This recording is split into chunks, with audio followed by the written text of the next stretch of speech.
তো hello guys, আসসালামু আলাইকুম। তো বন্ধুরা, সকলেই কেমন আছেন? তো আশা করি সকলেই অনেক অনেক ভালো আছেন। আজকে আবার আপনাদের মাঝে চলে আসলাম নতুন একটি ব্লগ ভিডিও নিয়ে। তো আজকের এই ব্লগ ভিডিওতে আমি আপনাদেরকে দেখানোর চেষ্টা করব।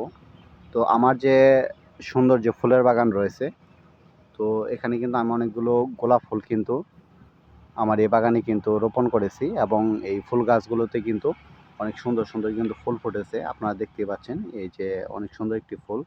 তো একটি গাছে কিন্তু অনেকগুলো করে কিন্তু ফুল ফোটে। তো আজকের এই ব্লগ ভিডিওতে আমার বাগানে যে গোলাপ ফুল গাছগুলো রয়েছে, তো এগুলো আমি আপনাদেরকে দেখানোর চেষ্টা করব, এবং আপনারা এই গোলাপ ফুল গাছগুলো আপনারাও কীভাবে রোপণ করবেন, এর সঠিক নিয়ম কী, তো এগুলোও আজকের এই ব্লগ ভিডিওতে আপনারা জানতে পারবেন। তো এই জন্যই কিন্তু আজকের এই ব্লগ ভিডিওটি কিন্তু খুবই একটি গুরুত্বপূর্ণ কিন্তু ব্লগ ভিডিও হতে যাচ্ছে। তো অবশ্যই সকলে মনোযোগ সহকারে ব্লগ ভিডিওটি দেখবেন। আশা করি আপনাদের অনেক অনেক ভালো লাগবে।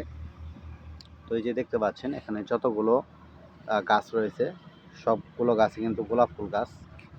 আর এই গোলাপ ফুল গাছগুলো কিন্তু আমি বিক্রয় করে থাকি। তো আপনারা যদি এই গোলাপ ফুল গাছের চারাগুলো যদি কেউ ক্রয় করতে চান, অবশ্যই আপনারা যোগাযোগ করবেন। তো দেখতে পাচ্ছেন, এই ছোট ছোট গোলাপ ফুল গাছে কিন্তু অনেক সুন্দর কিন্তু ফুল ফুটেছে। তো এই গোলাপ ফুল গাছগুলো যদি আপনারা আমার থেকে ক্রয় করতে চান, তো অনেক কম দামে কিন্তু আপনারা ক্রয় করতে পারবেন। আর এই গোলাপ ফুল গাছের প্রত্যেকটা গাছে কিন্তু কাঁটা রয়েছে। তো অবশ্যই এগুলো খুব সাবধানে ধরতে হবে। তো বন্ধুরা, যা যা আমার চ্যানেলের ব্লগগুলো দেখছেন, আর এই ব্লগগুলো যদি ভালো লাগে, অবশ্যই কিন্তু লাইক করে আমাকে শেয়ার করবেন। আর যারা যারা হচ্ছে এই গোলাপ ফুল গাছের চারাগুলো আপনারা নিতে চান, আমি আমার হোয়াটসঅ্যাপ নাম্বারটি কমেন্ট বক্সে দিয়ে রাখবো। তো সেখান থেকে যোগাযোগ করে নিতে পারবেন। তো সকলে ভালো থাকবেন। আবারও দেখা হচ্ছে নতুন কোনো একটি ব্লগ ভিডিওতে। আসসালামু আলাইকুম।